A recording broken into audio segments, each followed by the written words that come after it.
Olá, galera boa! Estamos aqui, projeto especial, se liga no Enem, tá certo? Se tu não é inscrito, tu pode usar o QR Code que está aqui em cima, tá certo? Você aponta o seu celular, né, e vai lá. Ou então, aqui você vai nesse canal Regis RBB. Eu estou com 300 inscritos. Meu objetivo é preparar você para o Enem até novembro. E até novembro eu quero estar o quê? Com 500 inscritos. Esse é o nosso desafio, tá certo? Eu ajudo vocês e vocês me ajudam. Então, se tu não se inscreveu ainda no canal, tu vai se inscrever agora, tá certo? Se tu já se inscreveu, tu vai chamar um amigo, tá certo? Um parente, um conhecido, tá certo? Então eu conto com vocês, né, para a gente aumentar esse número, né, de participantes, né, do canal Se Liga no Enem. Qual é o objetivo do canal Se Liga no Enem? Eu vou te propor 5 questões, você tenta resolver e acompanha comigo a resolução. E desse jeito, a gente vai até bem próximo ao Enem, nos preparando, tá certo? Então, já sabe, né? Vai no QR Code, né? Ou vai, né, no Regis RBB com R maiúsculo, tá certo? E vai se inscrever aí no canal, tá ok? Bom, vamos lá, vamos aqui. Pronto. Vamos aqui para a nossa primeira questão, tá certo? Vamos lá, pronto. Aqui a nossa primeira questão. A primeira questão, né, você dá uma lida, tá certo? Vou ler aqui de uma maneira bem rápida para vocês, meus queridos, mas vocês já devem ter lido, tá certo? Vamos lá. No sistema capitalista, né, aí tem aluno que diz, não cai as fases do sistema capitalista. Olha aí, não cai globalização, olha aí, tá certo, queridos? Amados, no sistema capitalista, as muitas manifestações de crise criam condições, né, que forçam algum tipo de radicalização. Primeira coisa, é típico do sistema capitalista as crises, tá certo? Porque é através das crises que muitas pessoas vão ganhar dinheiro, muitas pessoas vão ter novas oportunidades, tá ok? Então vamos lá. Então, no sistema capitalista, as muitas manifestações de crise criam condições que forçam algum tipo de racionalização. Em geral, essas crises periódicas, típicas do capitalismo, crise famosa de 1929, a queda da Bolsa de Nova York, a crise imobiliária dos Estados Unidos em 2008. Então, não tem só essas duas, tem várias, né, tá certo? Tem o efeito de expandir a capacidade produtiva e de renovar as condições de acumulação. Olha, capitalismo, renovar as condições de acumulação. Quem é rico vai ficar o quê? Mais rico. Podemos conceber cada crise como uma mudança do processo de acumulação para um nível novo e superior. Então, o que ele está dizendo? Na verdade, as crises do capitalismo faz o quê? Favorecer a acumulação de dinheiro e pessoas ficarem cada vez mais ricos. E, na verdade, quem vai ficar cada vez mais pobre é aquela outra classe, a classe trabalhadora. Não, David Harvey, né, falar a produção capitalista do espaço, uma literatura que eu recomendo, David Harvey, né, um geógrafo, tá certo? Norte-americano, que fala muito bem sobre essa questão do capitalismo, né, questão da globalização, bem como, né, o nosso geógrafo brasileiro, Milton Santos, tá ok? Então vamos lá. A condição para a inclusão dos trabalhadores nos novos processos produtivos descritos no texto é a belíssima questão. Então ele fala das crises do capitalismo e o que ele está perguntando para você. E para a gente continuar vivo trabalhando no capitalismo, o que é necessário? Ter um sindicato forte? Não. O capitalismo quer distância de sindicato. Participação eleitoral? Que nada, pessoal. Quanto mais alienado você for, né, melhor para o sistema, tá certo? Quando você vota naquele vereador que lhe promete pagar a luz, dar um jogo de time de futebol, esse tipo de coisa, é ótimo. Quando você vota no deputado estadual que promete construir uma estrada, né, que vai levar do seu terreno ao terreno de outra pessoa, isso é muito bom. Ao deputado federal que promete um emprego, tá certo? Então, a participação eleitoral é super importante, mas não aqui nesse caso, tá certo? As migrações internacionais, fenômeno típico da falta de emprego, das guerras, tá certo? Vamos para a letra E. Regulamentação funcional, também não. E está aqui a qualificação profissional. Então, hoje em dia, tá certo? Para a pessoa arranjar um emprego que ganhe bem, ela tem que ter o quê? Uma qualificação profissional. Então, a gente vai ter como resposta correta da questão 1, a letra o quê, amados? Letra D. Espero que você tenha conseguido acertar, né, este item, né, bem interessante, né? Lembrando que a 99,9% das questões que eu boto aqui para a gente brincar, né, são questões de Enems anteriores, tá certo? Vamos aqui, vou propor aqui, vamos lá. Vamos agora aqui para a segunda questão. A segunda questão já é um texto bem maior, mas bem interessante, tá certo? Vamos ver. O que é que esse texto fala para a gente? Na verdade, esse texto ele vai falar sobre aquele processo de construção de Brasília. Lembra? Nós já tivemos, antes de Brasília, duas capitais, Salvador e Rio de Janeiro, tá certo? Então, hoje, Brasília fica no centro geográfico, fica equidistante para todos os estados, tá certo? Tem a sua localização num sonho, né, de Dom Bosco, o sonho, os paralelos e os meridianos, né? Quem for a Brasília vai conhecer essa história muito bem. Mas vamos lá, vamos aqui o que interessa da questão 2. Trata-se agora de construir um ritmo novo. Para tanto, era necessário convocar todas as forças vivas da nação, todos os homens que, com vontade de trabalhar e confiança no futuro, pudessem erguer, num tempo novo, né, a grande convocação que comandava o povo para a gigantesca tarefa. Começava a chegar de todos os cantos da imensa pátria. Os trabalhadores, os homens simples e quietos, com os pés de raiz, rosto de couro e mãos de pedra. E no calcânio, né? E em carro de boi, em lombo de burro, pau de arara, para todas as formas possíveis e imagináveis em sua mudez, cheio de esperança, muitas vezes de baixo para trás de mulheres e filhos, deixando para trás mulheres e filhos, aguardando sua promessa de melhores dias. Foram chegando de tantos povoados, tantas cidades, cujos nomes pareciam cantar saudade dos seus ouvidos, dentre os antigos ritmos da imensa pátria, terra do sol, terra da luz, Brasil, Brasil, Brasília, né? Então ele fala, né, no período de Juscelino Kubitschek, né, do plano de metas, que queria que o Brasil crescesse em 5 anos o equivalente a 50. E uma das metas desse plano era exatamente o que, pessoal? A construção de Brasília, tá certo? Aos nordestinos, né? Aos cearenses, aos maranhenses, aos baianos, que foram para a construção de Brasília, eles ganharam o nome de candangos, né? Se você for em Brasília, tem lá uma estátua dos candangos. Eu tenho uns candangos aqui, tá certo? Eu não sei aonde é que está, eu devia ter separado para mostrar para vocês, tá certo? Então, na verdade, aqui ele faz um texto, né, mostrando, né, a saga, né, dos trabalhadores que foram em busca de empregos e de uma vida melhor para a construção da nossa cidade, da nossa capital, tá certo? Vamos lá.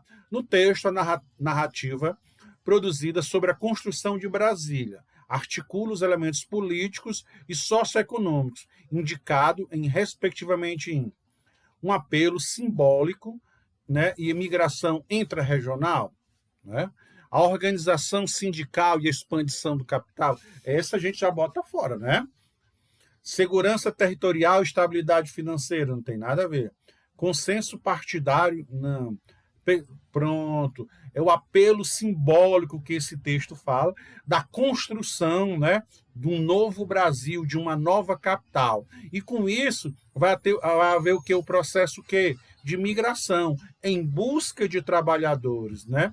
Lembrando que Brasília, né, é uma cidade que foi projetada lá, o plano piloto, a asa norte, a asa sul, né? A cidade é perfeita, onde tem os melhores IDHs do mundo. No entanto, com o término da construção de Brasília, pessoal, o mais interessante, né, os nordestinos, os nortistas que foram para a construção de Brasília, amados, não queriam voltar. Né? E não tinham lugar para eles. Né? Então, eles foram acomodados em cidades ao redor de Brasília, do plano piloto, né? E essas cidades são as chamadas o quê? Cidades satélites, né?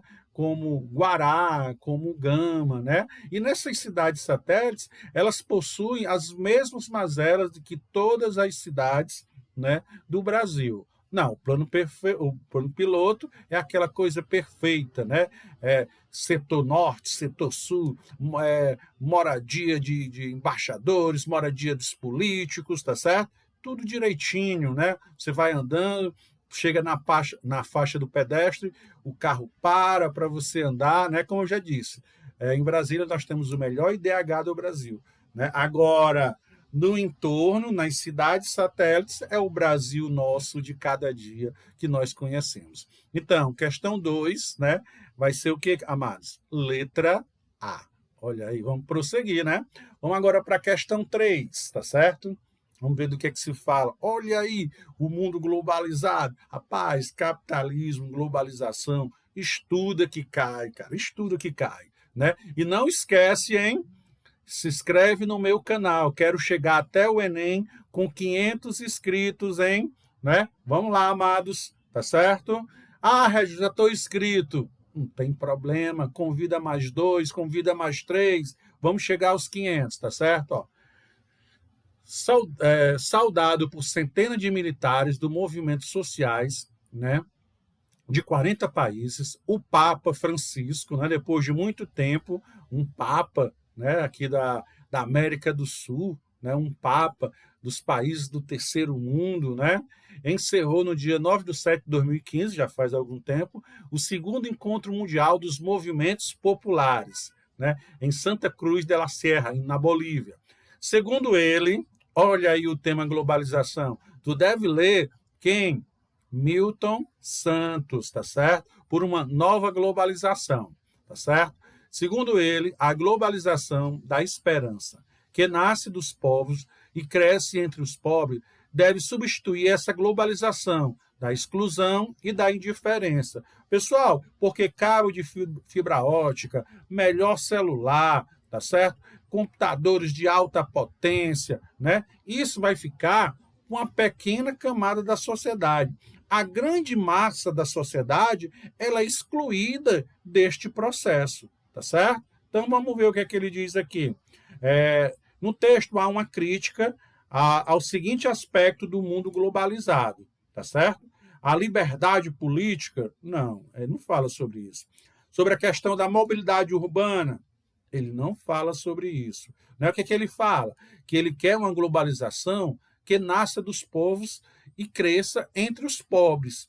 Deve substituir essa globalização de exclusão e de diferença. Ele fala do outro lado da globalização. Por isso que eu digo, vai assistir um vídeo que tem no YouTube do Milton Santos, tá certo? Ele vai falar da conectividade cultural.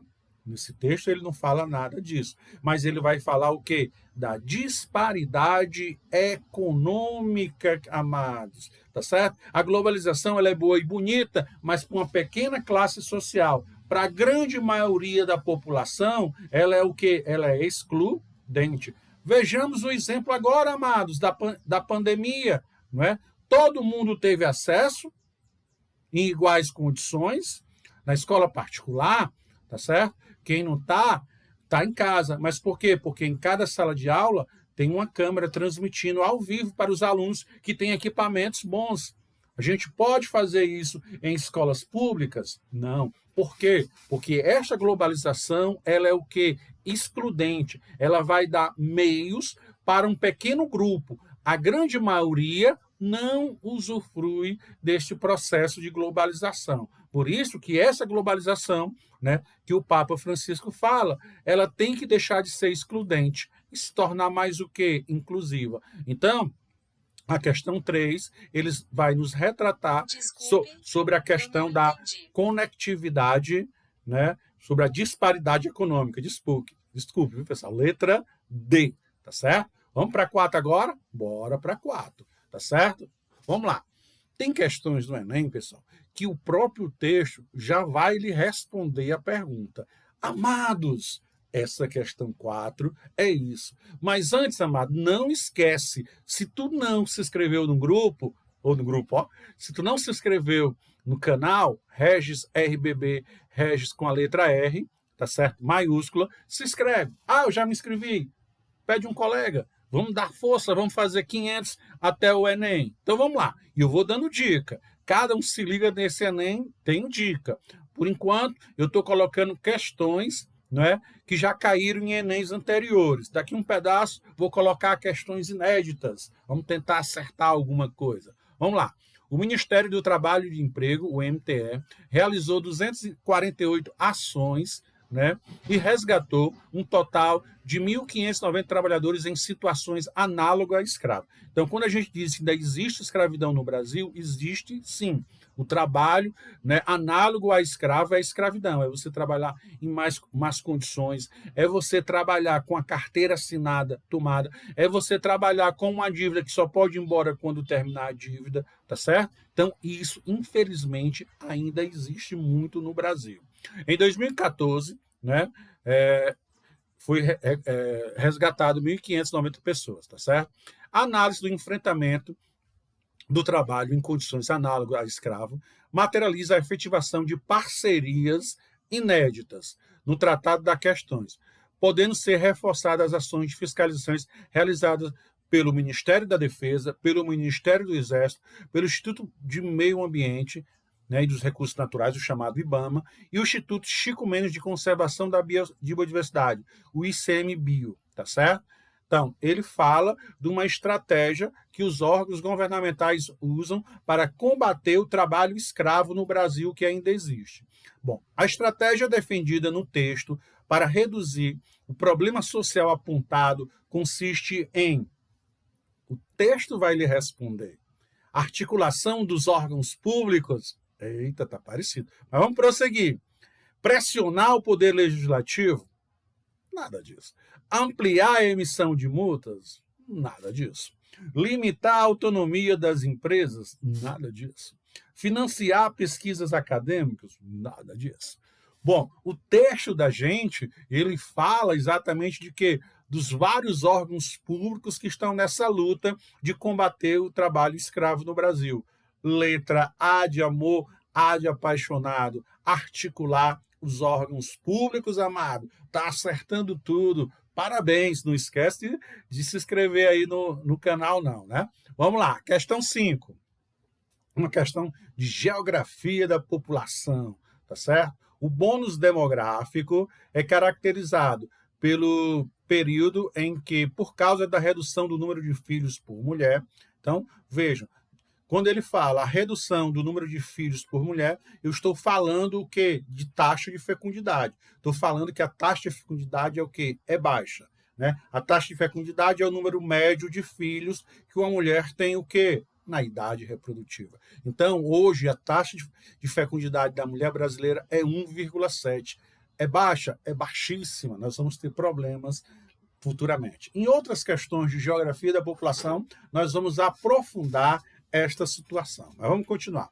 A estrutura populacional fica favorável ao crescimento econômico, já que eu vou ter poucas crianças e vou ter o quê? Muitos adultos. Isso acontece porque há proporcionalmente menos crianças na população e o percentual de idosos ainda não é alto. Então, o que ele está querendo dizer? Que a maioria da população está o quê? Na idade adulta. Lembra? Uma população, ela tem os jovens, né? Ela tem os adultos, né? E tem os idosos. O que ele está dizendo no texto? Que bônus demográfico é aquele período em que o país passa onde a maior parte da população é o quê? De adultos. Se a maior parte da população é adultos, eu vou ter muito trabalho, eu vou ter muita renda. Visto que, quando a população idosa é grande, eu tenho muitas aposentadorias, eu tenho que ter um ótimo serviço de saúde, tá certo? Então, vamos lá. A ação estatal que contribui para o aproveitamento do bônus demográfico é o estímulo do quê?